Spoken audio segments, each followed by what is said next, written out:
नमस्कार दोस्तों, OCN network में आपका स्वागत है।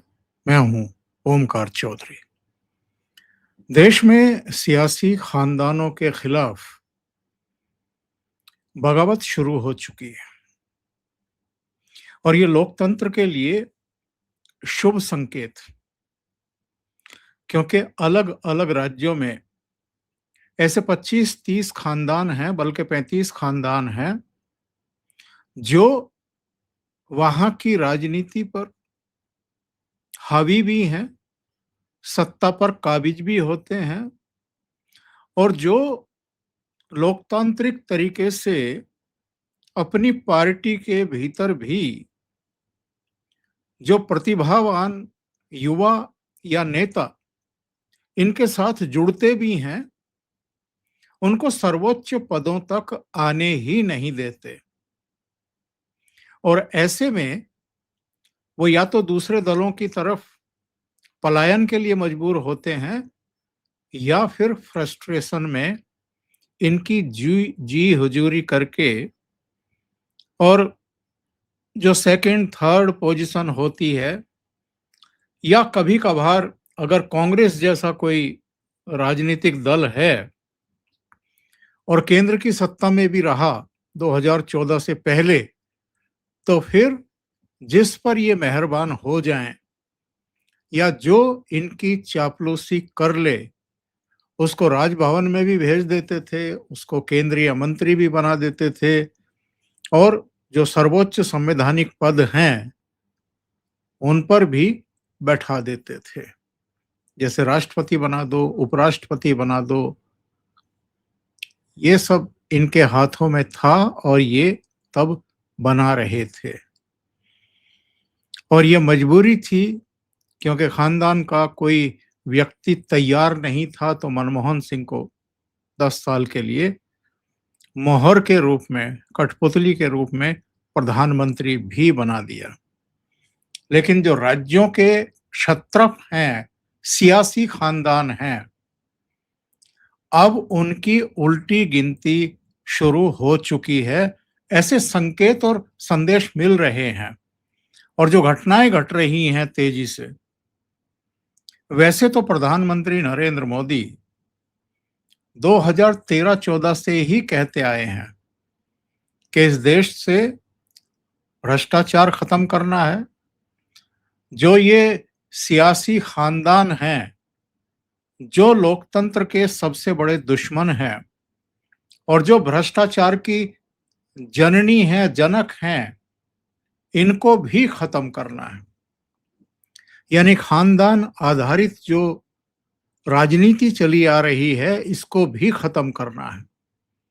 लेकिन इसकी शुरुआत सही तरीके से अगर वो हुई है तो 2022 में महाराष्ट्र से हुई, जब शिवसेना बंट गई और पहली बार किसी ने मातोश्री परिवार को, जब तक बाल ठाकरे रहे तब तक वो एकजुट रही, सारे नेता भी एक सूत में रहे, लेकिन जैसे ही उद्धव ठाकरे सिद्धांतों से डिगे, वैसे ही स्थितियां परिस्थितियां डामाडोल हो गई और बगावत की शुरुआत हो गई।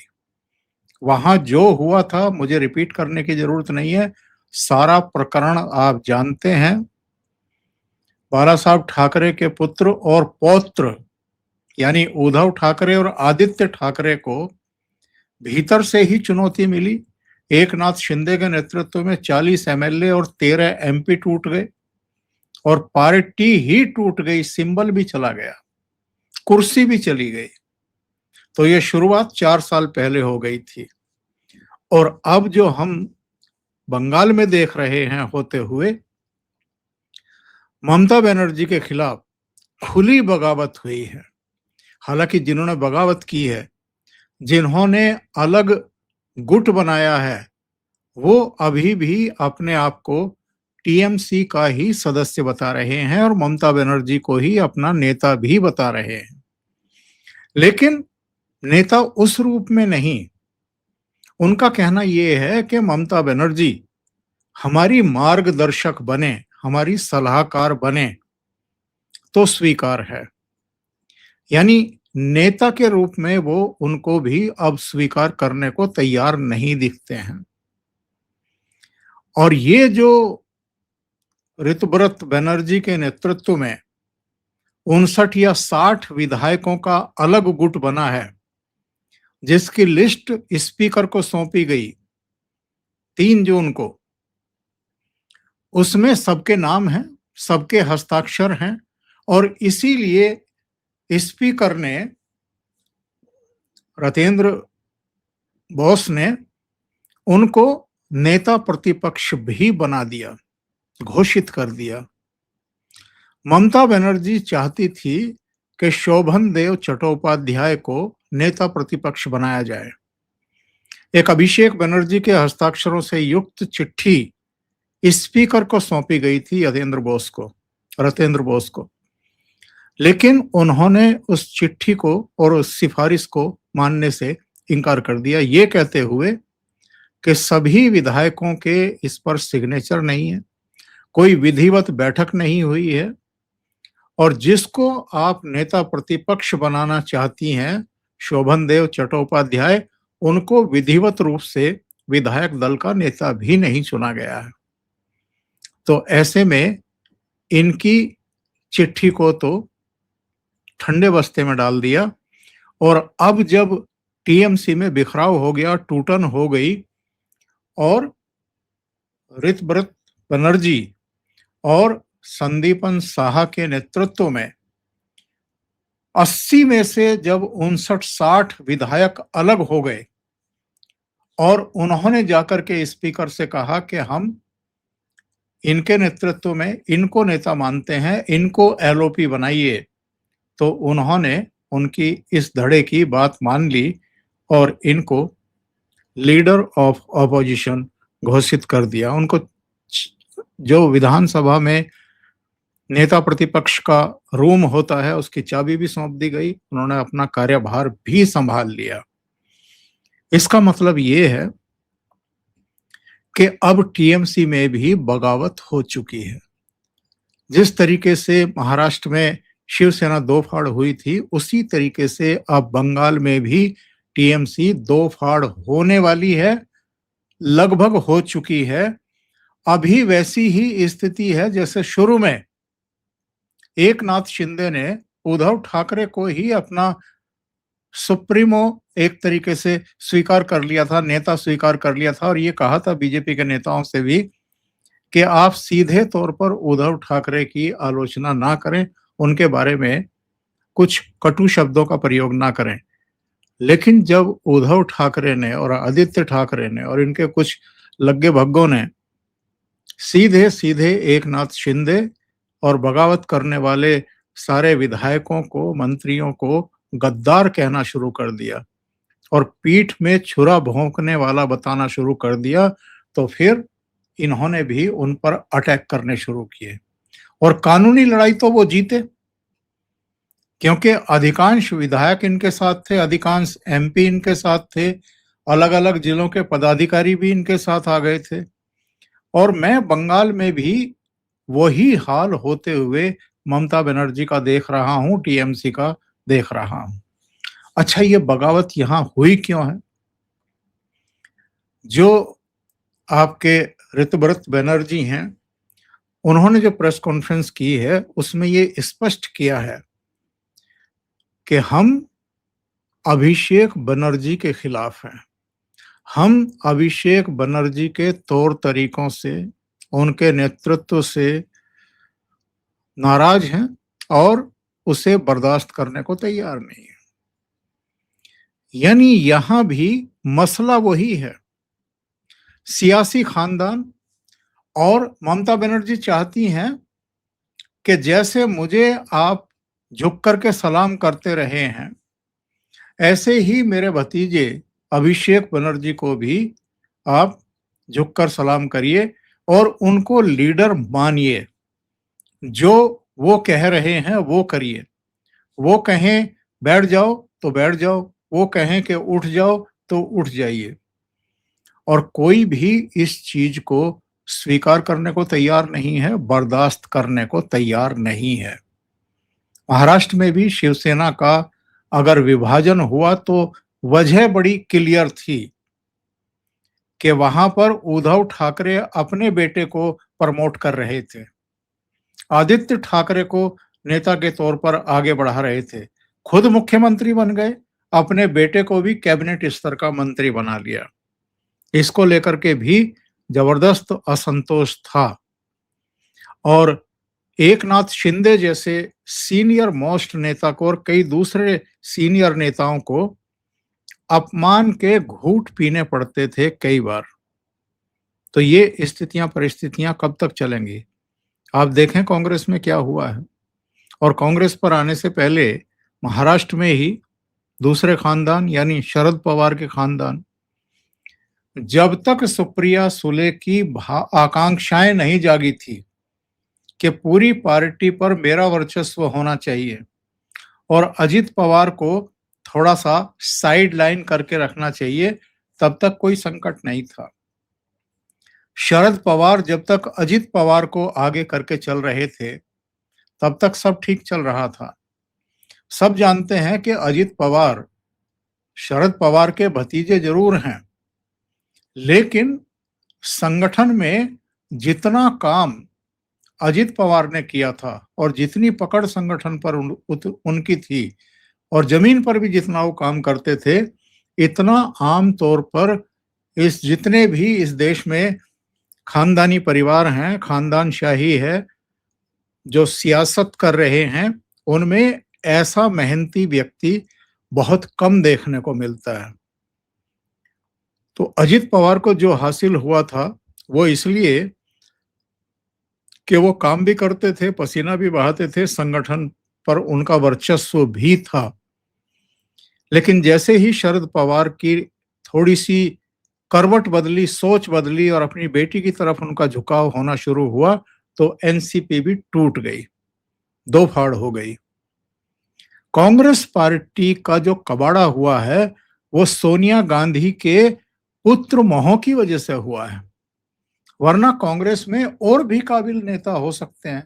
हालांकि बहुत सारे लोगों का कहना यह है कि अगर इस परिवार से बाहर रह करके या इस परिवार को बाहर करके संगठन से अगर कांग्रेस को चलाने की कोशिश की जाए या किसी और को सर्वे सर्वा बनाया जाए, जिसको ये लोग अपनी जबान में हाई कमान कहते हैं, यानी सोनिया गांधी, राहुल गांधी वगैरह को साइड लाइन करके अगर किसी और के नेतृत्व में कांग्रेस को रन करने की कोशिश की जाए तो कांग्रेस टूट जाएगी। ये पता नहीं क्या साबित करना चाहते थे, पर मल्लिकार्जुन खड़गे को अध्यक्ष के रूप में ले आए। अब हालत ये हो गई है कि वो अब 80 साल से ऊपर हो चले हैं, उनकी सेहत भी इजाजत नहीं देती है उनको, लेकिन चूंकि दलित हैं तो इसलिए उनको हटा भी नहीं पा रहे हैं, और हटाएं तो उनका करें क्या। अभी तो इसी बात के लाले पड़ रहे हैं कि उनकी राज्यसभा को कंटिन्यू रखा जाए कि नहीं रखा जाए आगे। बहुत सारी दिक्कतें हैं, पर लाए इसलिए थे ताकि उन लोगों का जवाब दिया जा सके कि साहब कांग्रेस अध्यक्ष पर या तो सोनिया गांधी काबिज है 1998 से, या फिर बीच में राहुल गांधी को अध्यक्ष बना दिया गया था। राहुल गांधी ने तैश में आकर के 2019 में अगर इस्तीफा दिया हार की जिम्मेदारी लेते हुए, तो फिर से सोनिया गांधी अंतरिम अध्यक्ष बन गई कि ये परिवार अपना कब्जा ही पार्टी से नहीं छोड़ रहा। तो इसलिए मल्लिकार्जुन खड़गे को ले आए और वो मनमोहन सिंह की तरह एक कठपुतली अध्यक्ष साबित हुए, क्योंकि जब भी आप उनसे कोई टेढ़ा सवाल पूछो या नेतृत्व परिवर्तन के बारे में पूछो तो उनका जवाब होगा कि हाई कमान ही फैसला लेगा, राहुल जी ही फैसला लेंगे, तो फिर आप अध्यक्ष क्यों बने हुए हैं।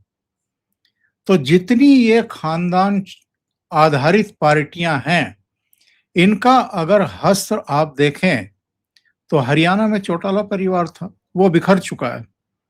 अभय और अजय आपस में ही भिड़ गए थे और फिर दोनों भाइयों ने भी, अभय के पास ओम प्रकाश चौटाला वाली INLD रही और इनके बेटे ने, दुष्यंत चौटाला ने, अलग पार्टी बना ली, जननायक जनता पार्टी।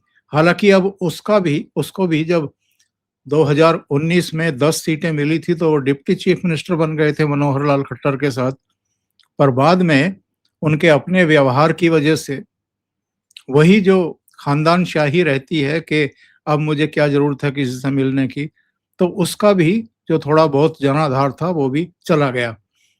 और जब 2024 में फिर से चुनाव हुए तो लोगों ने पूरी तरीके से उनको नकार दिया। बंसीलाल की फैमिली के लोग भारतीय जनता पार्टी में शामिल हो गए।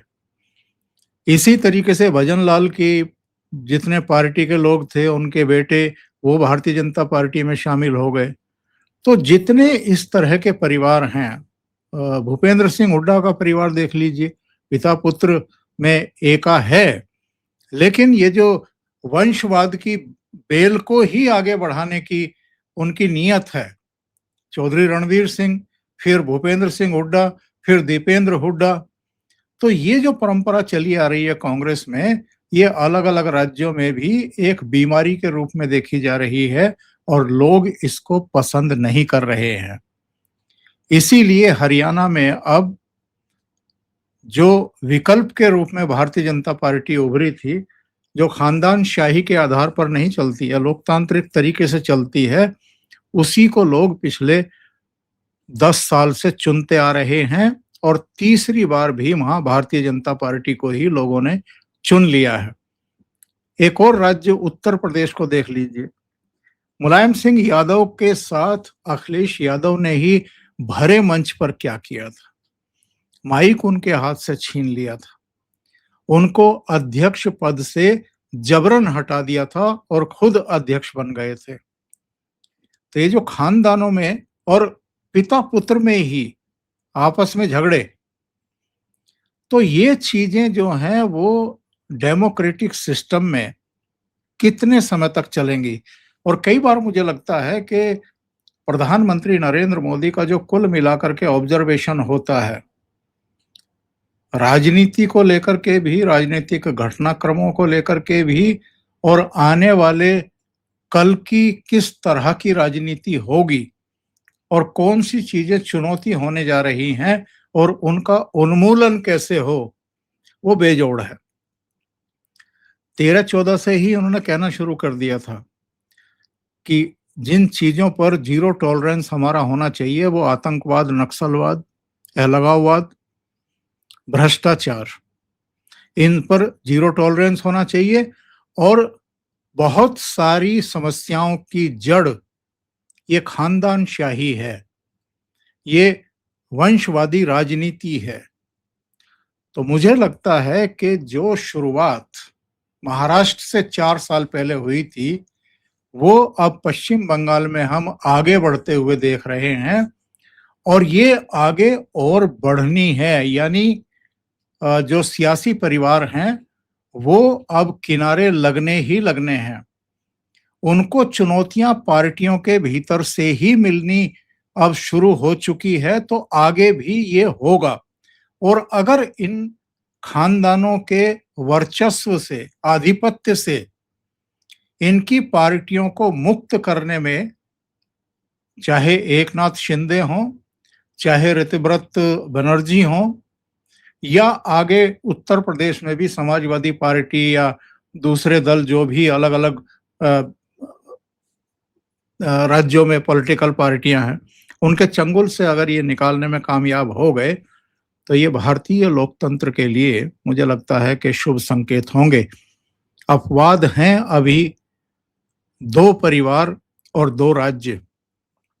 एक जम्मू कश्मीर, जहां अभी भी अब्दुल्ला परिवार का कोई विकल्प नहीं है और वो ही फिर से चुन लिए गए, और दूसरा झारखंड, जहां झारखंड मुक्ति मोर्चा की ही सरकार है, जिसमें कांग्रेस भी हिस्सेदार है और हेमंत सोरेन जो है वहां के चीफ मिनिस्टर हैं। लेकिन ऐसा लगता है कि लोकतंत्र की जड़ें कहीं अधिक गहरी होती जा रही हैं और जो हमारे मूल्य हैं लोकतंत्र के, जो व्यवस्था है, जो प्रक्रिया और प्रणाली है, उसके प्रति भी अब लोग संजीदा हो रहे हैं और पीढ़ियों के बाद अगली पीढ़ी को वो अपना नेता स्वीकार करने को तैयार नहीं है और ये सबसे सुखद संकेत है। अभी के लिए इतना ही। बहुत-बहुत धन्यवाद। अगर आपको ये चैनल और इसके कंटेंट पसंद आ रहे हैं, तो लाइक करें, कमेंट करें, वीडियो को शेयर भी करें। अभी तक अगर आपने ये चैनल सब्सक्राइब नहीं किया है, तो सब्सक्राइब ज़रूर कर लें। बहुत-बहुत धन्यवाद।